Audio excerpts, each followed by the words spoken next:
Welcome to Grateful Connections, What Gratitude Built, the podcast where women in business share the lessons, strategies, and gratitude behind their growth. Here's your host, Malinda, leading inspiring conversations that fuel your growth, spark gratitude, and remind you that you're not building your business alone. Hello, everyone. I'm excited. I'm actually talking to Renee Silverman, who is co-founder of Herbs Luggage in Lincolnshire, Illinois. And she's also the director of a local charity nonprofit called Luggage for Freedom. And Renee, I'm super excited for you to share all of your experiences and all the fun things that you do. Can you tell us a little bit about you and your history, both as the director of Luggage for Freedom and of Herbs Luggage? Absolutely. First, thanks for having me. I'm so appreciative to be on, and I'm appreciative to have met you. Me too. Thank you.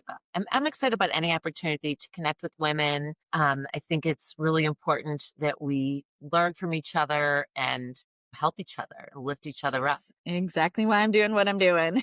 That's awesome. I'm right there with you. So just to start, I guess, with Herbs Luggage, the company actually, Herb, was my dad. So no way. He founded, this is a second generation business. My dad founded the company in 1947 on a loan from the GI Bill after World War II. So that was 1947. So my dad was just, truly the epitome of the American dream. I mean, that's amazing. He immigrated from Europe at a very challenging time. And he came here and he knew someone in this business that he went to work for, and he saved enough money and he was able to put that together. He received on the GI Bill and he bought that little luggage store. At the time, they sold trunks and steamer trunks and wardrobe bags. Oh, my dad. My gosh, how cool. Very cool. And he used to deliver on the streetcar. My dad would put a trunk on his back and deliver on the streetcar. My gosh, I love that you have so much history. That's so cool. So much history. I mean, something really kind of ironic. I mean, it's going from like then to now in one moment, but it's such an interesting coincidence that maybe isn't a coincidence at all, that my dad's store was at 2710 North Milwaukee Avenue. Okay. And we are at 1322 South Milwaukee Avenue. And it's the same Milwaukee Avenue that goes all the way into the city, into Logan Square, where my dad was. So it's pretty cool. I love that. That is amazing. Yeah. So when you were growing up, were you actively involved in the business, and had you kind of been following along the whole time? Yeah. So, as a child, I went with my father to the store. And as a young adult, I worked for him over, during college summers and breaks. Post college, I went to work for a different company. And I have two older brothers who went to work in the business with my dad. Okay. So ultimately, he gave the business to them. And after I had my first child, I was ready to go back to work. So I went to work for them. That's awesome. I worked for my brothers for a total of about 20 years. Okay. Started out on more of a part-time basis in the late 1990s. And then at the turn of the century, after 2000, e-commerce started to become a thing.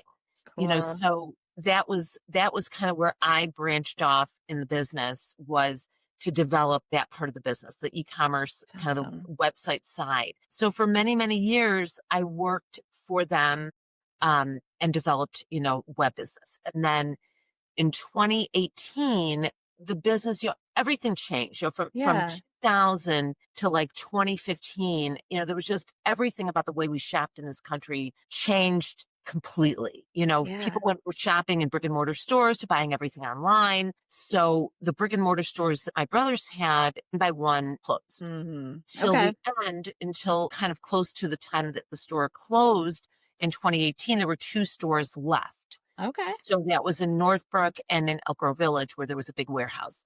And just the nature of business had changed so much that they weren't really positioned to move forward. So they retired. They closed up the business in 2018, shut down and closed up and retired. So they're older than I am. And so they were ready to retire, but my husband and I were not ready. And so we commiserated and reopening as a new company with a different objective. So they were largely e-commerce and less on the brick and mortar side. And we thought we could really make a go of it if we focused on brick and mortar. That's amazing. So it was just sort of like really redefining what was brick and mortar, at this point. Right. What would be, the dynamic that would make us successful in the age of Amazon? Well, I that's exactly where I was going to go next. Like, I mean, luggage is one of those things, right? It's sort of a commodity. You can go to, to Amazon, you could go to, what is it called? Like Home Goods or whatever, right? Or TJ Maxx and stuff. Macy's, Kohl's, all of those big box Right. So retailers. tell me about that like confidence and figuring out how to go brick and mortar. I would love to know some of the tactical behind the scenes businessy stuff. Like, what made you think you could be successful? What are some of those tricks that are keeping you still active and so successful? Yeah. I mean, I think there's one primary thing that was a goal of ours when we relaunched the business in 2018. There was one thing that we knew would be our one thing. Yeah. And that was, what could we provide that Amazon couldn't? If it's the prices on Amazon every day are fluid and changing. So can I keep up with that? Probably not. Yeah. But what can I offer? What does Amazon lack? I mean, they lack service. Absolutely. There is no service. You Right. can't speak to someone. You can't ask a question about a product. You can read reviews, but you don't know if those people, for our industry, travel is very individual. Some people travel 40 weeks a year. Some people travel once a year. There's very different levels of the kind of travel that people do, how often they travel. So reading a review from someone that may have completely different travel habits good point. Yeah. isn't ultimately going to be super helpful. Sure. So we thought that if we could provide, number one, a great selection, but number two, just the kind of service that was lacking in online shopping, that we could make a go of it, that we could That's be successful. amazing. So That is a huge part. And just as a props, like we had this, I can attest to this, is that we had a piece of luggage that we bought from you and the wheel broke. I have no idea how it happened, but we could take it back to you and you were somehow able to get it fixed and we got our luggage back. So, I mean, you could definitely not do that on Amazon, right? It goes into the garbage or donation, which is a challenge. I personally try to avoid throwing away as much stuff as I can. And I would hate to throw something that worked really, really well, except for that. Yeah. So that's a huge part of what you can do. Definitely. What is also, what would you say is some of those expertise or the tricks that I shouldn't say tricks, but like the key components that are making you successful today? So we know what airline requirements are. And while they might vary from one airline to another, we can provide a very solid guide for customers. If you travel domestically, this is the size carry-on you need. These are the linear dimensions. This is the weight allowance. The other really important part is that they can physically see and touch the luggage. Some people have the idea that all hard side luggage is the same. That could not be more untrue. I mean, there's a range of hard side luggage that goes from ABS plastic, that is what you're going to be buying at Kohl's or TJ Maxx, and a better grade of plastic that's going to ultimately be more durable and last longer and, withstand some more abuse.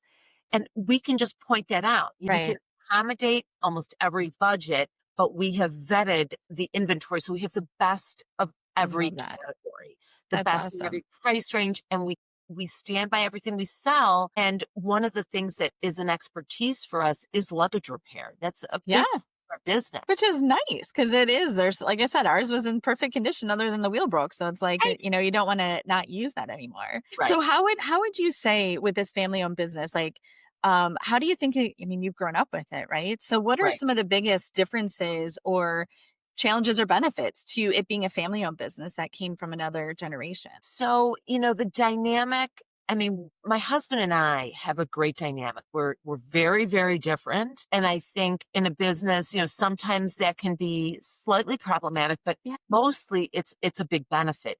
You don't want two people that are exactly the same and have the same strengths. Yeah. Because this way we can bring different things to the table. And I think that's really in the way that we complement one another with our skill sets, we round out managing this company in the best possible way. What are your expertise? Like when you describe that difference, like what is The part that you contribute the most? The global vision for this business. Love It's it. really, it had a global vision for this business when we started.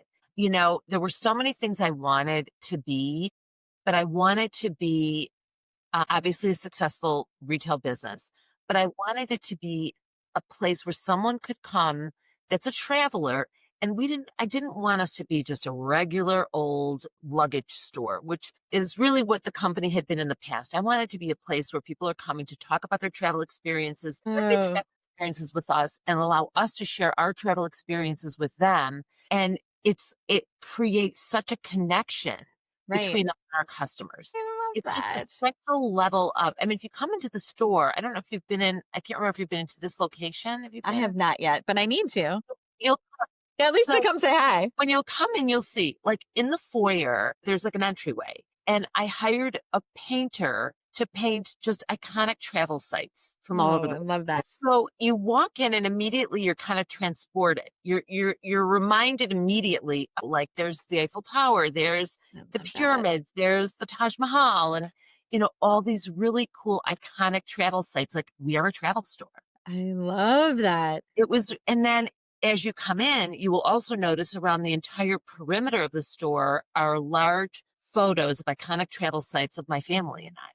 So we are all a family of travelers, my daughters included, and you'll see all of our photos on the walls. I mean, I'm a little behind. I have to get greased up on the wall, but we have a lot of destinations, and you have no idea how many times a day people stop and say, "Oh my gosh, like you did the gorillas in Rwanda, or were you in Uganda?" Wow. So it's just such a connection. That's such a bonding moment, right? When you can get into a conversation about travel and what lights people's hearts up and where they're going and their experiences and adventures. Yeah, I could talk about that all day. So it's so fun that you're combining this into not just like, hey, come buy your luggage and leave, right? You're definitely creating a community of travelers, which I think is amazing. Absolutely. Oh my gosh. And to that end, you know, I've sought out like every possible travel extra that you could need when you travel.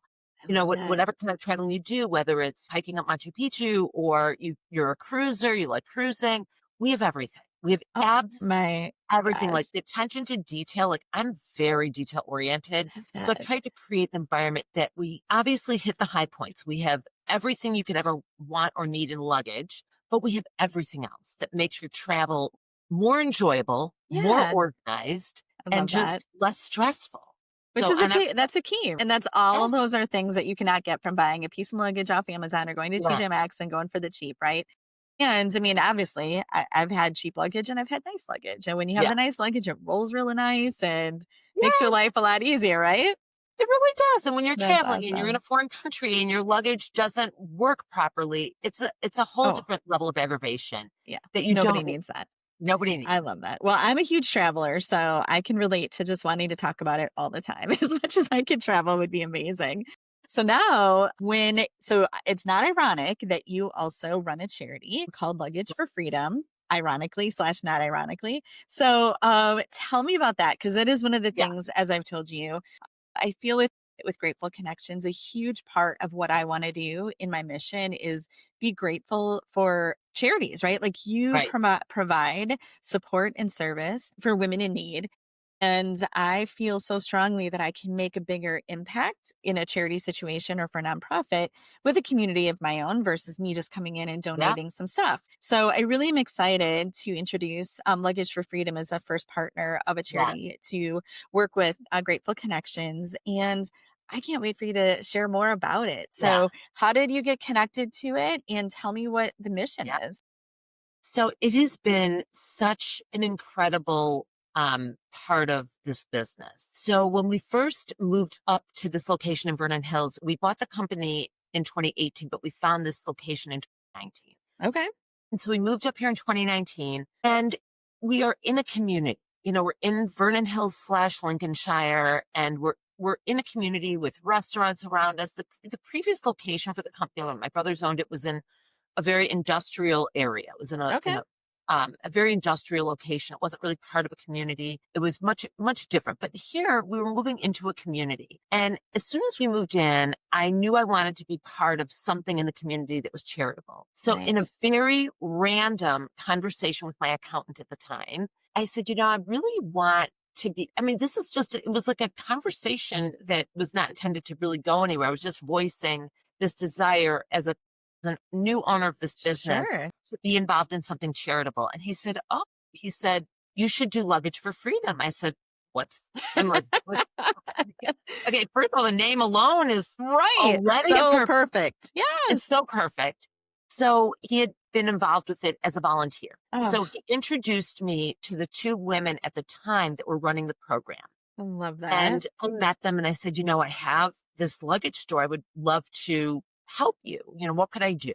They said, well, you can collect luggage. Like, we need used luggage. And I said, well, what else? Yeah. So it was the very beginning of a journey. So I started to collect gently used but usable luggage. Okay. It turned out to be, it's just an amazing thing to offer in our store. Because something that you mentioned earlier was that, you try not to throw things away. Absolutely. People are very like-minded, but people don't want to just discard if they're buying a new piece of luggage, but they have a piece at home that's perfectly usable. Maybe it's too heavy. Maybe, they just want something more modern or a different style. Most of the time people have older luggage that's just much heavier than the luggage that's made today. Sure. But it's perfectly usable, perfectly functional. So people absolutely love that we take their donations and we tell them what we do with them.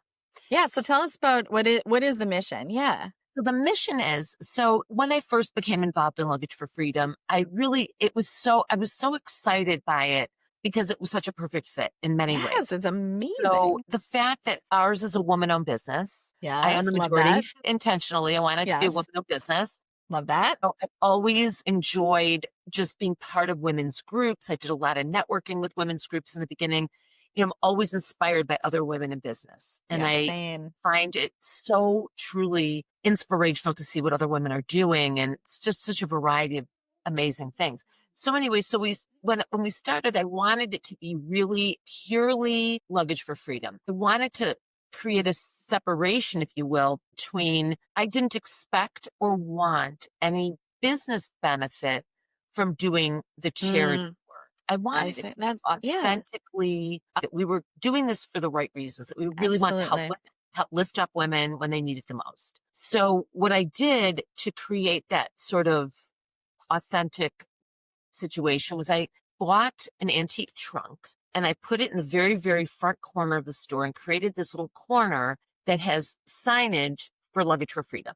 So the idea was that people could come and donate and interact with us if you want. Or not.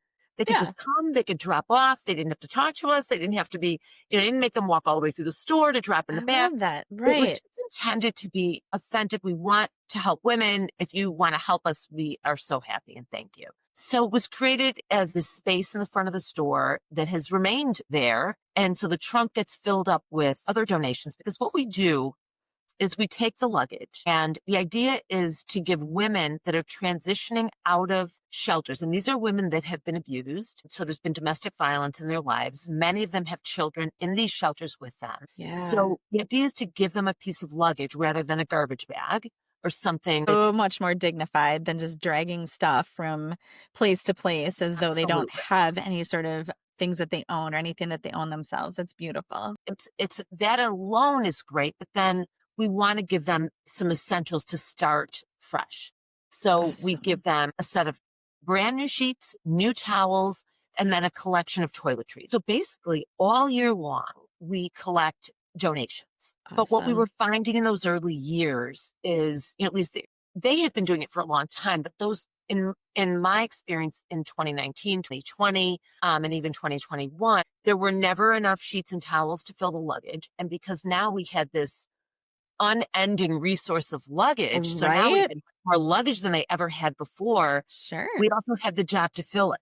There was the job to fill it. To give an empty piece of luggage was not the goal. The goal was to give something that was useful to these women in starting over. So being a retailer, I realized that I could utilize my connections in the wholesale, on the wholesale side of things to bolster what people were donating. People would donate a couple of towels, a couple sets of sheets. I mean, we needed hundreds of sets of sheets. Right. And no one was donating that. Yeah. So I started getting some money from our parent organization that was doing fundraising for lots of different charities, but earmarked, they had some earmarked funds, a few $1,000s every year for Luggage for Freedom. So I started taking that money and buying sheets and towels. Amazing. And people continue to donate toiletries. So that proved to be tremendous. Just gave the whole program a tremendous boost because we were able to serve more women, fill more luggage, do work with more shelters.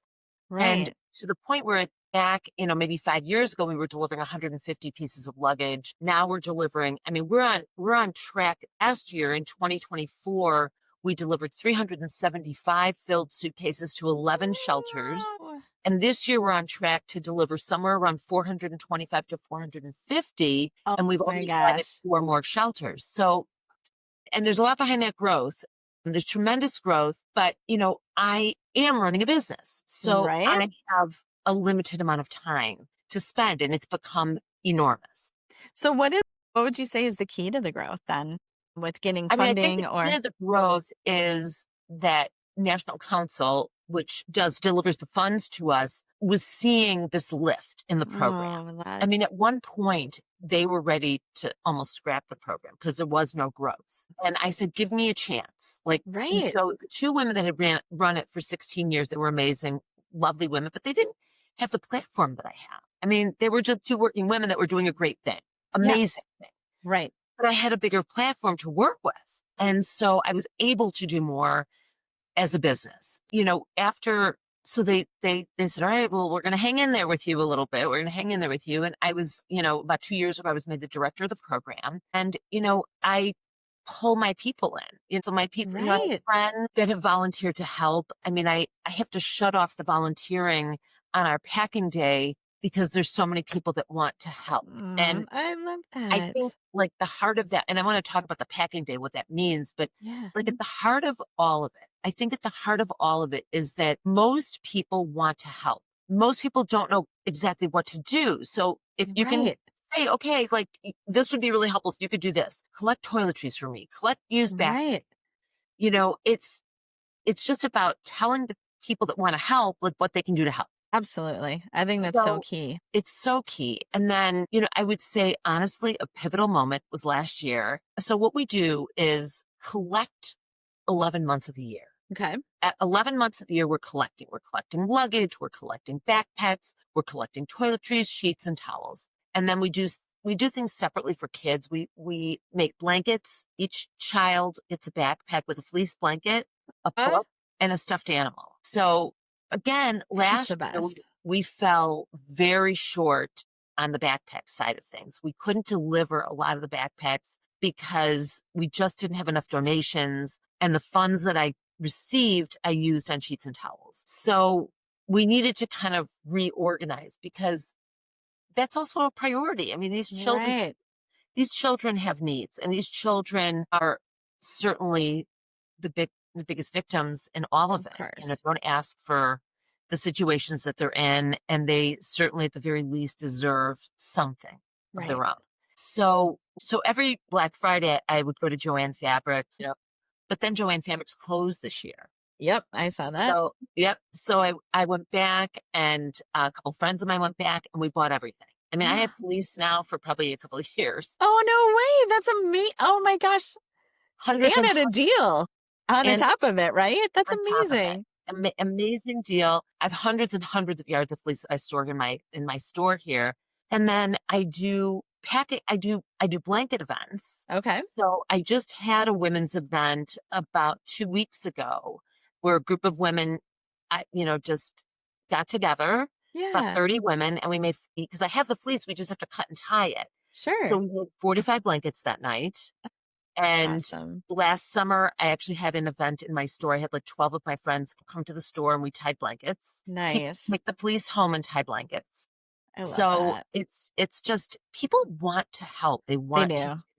And this is such an important topic, and my passion just overall is empowering women, and so empowering women who are capable and ready is one Right. one set of women, right? But then what about the women who need the extra boost, or the extra attention, or the confidence build and all those things? And Right. you are able to provide them. There's nothing I feel stronger than having women start at ground zero, right? Overcoming big challenges and then Right. starting at the next level to say, I'm Right. going to change my life. I'm making these improvements. And when they get to do it for themselves and their kids, like, Right. It's and you're big. making such a big impact. I love that so much, Renee. And it is just so cool how Luggage for Freedom was just delivered to you as the thing to do, because it is. It's like so It's perfect. so perfect. Yeah, I I love have that. to like acknowledge that. So we collect 11 months out of the year, and then we have a packing event once a year, Okay. always in October during Domestic Violence Awareness Month. Love And that. that's our big, big event. So what we do at that time is, we move all the luggage we actually have a landlord that's extremely kind and allows me to use an empty space to store luggage. We have a Ah, storage locker in Buffalo Grove that we store luggage in as well. So that. I hire movers every year to come and get the luggage here. They come and get the luggage, sheets and towels, everything, empty out our storage locker Okay. and move everything to a gym in Highland Park. Okay. So that's the day when all the magic happens. I have 100 plus volunteers that show up. We organize everything. I mean, all the donations have to be unboxed or it's a huge, huge amount of work. And people come and they roll up their sleeves and they're ready to work. I We love that. organize the luggage. We open it up. We organize the towels. We organize into bins. We organize all the toiletries. So we have a bin of shampoo, a bin of conditioner, a bin of toothpaste, a bin of toothbrushes, soap, deodorant, feminine products, everything that we need. And we have an assembly line that goes through and bags up all the toiletries. And we I love fill the luggage one piece at a time. And we bring it outside and we organize it by shelter. it. And Okay. then drivers come, fill up their cars and deliver. I mean, this is how the day goes. It's an That's amazing. incredible, incredible day. My children come, their husbands come, everyone wants to be part of this. Right. And last year I had two women that came. And it's so funny when I see the people that sign up. It's like people that I know, but they're not necessarily like my closest friends, but people I Sure. know in the community. So in particular, two women came, and afterward they said, we'd love to help you more. And I said, well, I'd love to have you help me more. Right. I mean, I have limited bandwidth. Let's be real. I'm running a Yeah. business, it's a demanding business. So since they joined, they've been able to do so much that I couldn't do. I could never take the time to actually sit down and inventory what Right. we were collecting, throughout the year. It's a So you big show up and you're like, how much of whatever do I have? Right. Like, and no, now you and can you try know to what? even it out more too. Exactly. So they've really been so Awesome. incredible. Ellen and Janice have been just tremendous in getting our arms around what we own and what we have so we can fill in and just do more and do better. It's So it's amazing. going to be our biggest year ever. And it's because of the people that have stepped up to help. I mean, we don't do anything alone. Right. One of the things I say, we're always stronger together. And it's true. 100%. And it's 100%. the truth, I mean, I love so that. I'm just grateful to have them aboard. And, I have another good friend that calls shelters because there's a lot of touch points, between us and the shelters. Oh yeah, because of privacy and like making sure that you can get to the right people and get it through. Yeah, I would imagine it's a lot of And it's oftentimes processes. quite a bit of back and forth, even just with one shelter, what their Sure. needs are. And their needs change year over year. Some years we need more backpacks for children, and some years we need more luggage. So it's always, very fluid, and it requires a lot. It requires I a love lot of that. yeah. So Well, the mission's amazing. And I love that you're a businesswoman. I think that helps, build the charity, right? You have an entrepreneurial spirit. You want to grow it. You want to make it successful. And so there's not really a better connection between being the business owner yeah, and tying them together. I think that's amazing. So I do have a couple questions to wrap up here with you, because I really would sure. love to get some of your insight. With you, as we talked about, I love supporting women. You're obviously in the same boat. So if you could wave your magic wand and say, like, I just wish every woman in business, like looking back at your history till now, what would it be if you could say, like, I wish every woman who owned a business knew this or could feel like this or be this? What would that be for you? I mean, I really think the number one thing that we all need is just confidence. That's so big. Yes. It's just confidence in what you're goals are, what your dream is. Growth often happens slowly. You can have a vision, and visions don't appear overnight. They appear Nope. when you put your head down and work. Yeah. But ultimately, if you have the confidence that you're going to see this through in your own vision, I really had a vision for this company, and I wanted it to be obviously a successful business, but I also wanted it to be a giving business. And Right. I also wanted it to be a great place to work. I mean, there were a lot of things that were really important to me in developing this business. I just tried to never lose confidence. COVID put me close to the edge. Oh, Well, I can't even imagine with the brick and mortar. especially in a Yes. travel business. But Yes. Oh, I God. just stuck the course, stayed the course. I thought, if I can't sell luggage, what can I sell? And I sold puzzles and candles for a good solid Amazing. year. And it was rough, but I put myself out there. I Being was able to on pivot like social that, media. amazing, Renee. That is like, those are the fascinating businesses that I'm always like, how did people, they either tanked, but your Right, confidence and your drive to make it succeed gave you right, that drive to pivot, in a time when you needed to, but you knew eventually life was coming back. Well, we were all hoping. We didn't right. know how long, but I hoped. I didn't know yeah, for sure, but I hoped. And right. slowly it did. And I just stayed the course. I That's just awesome. stuck to like my original goals for this business, and Came back to what that I love came that. back, and we came back better than ever. I'm proud to say that at one point it was just my husband and I every single day, just the two of us. And I just now had to hire 2 more people, and we have a staff of like 13. Dang, So that's amazing. I it's, love it's, that.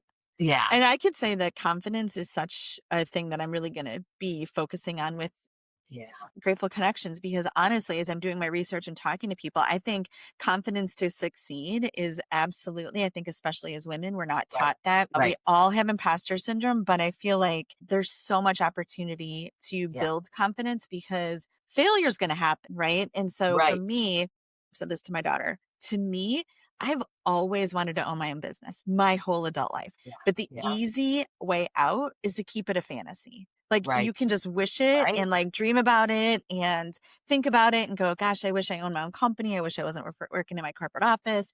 But leaving it in fantasy is a very, very safe place to leave it.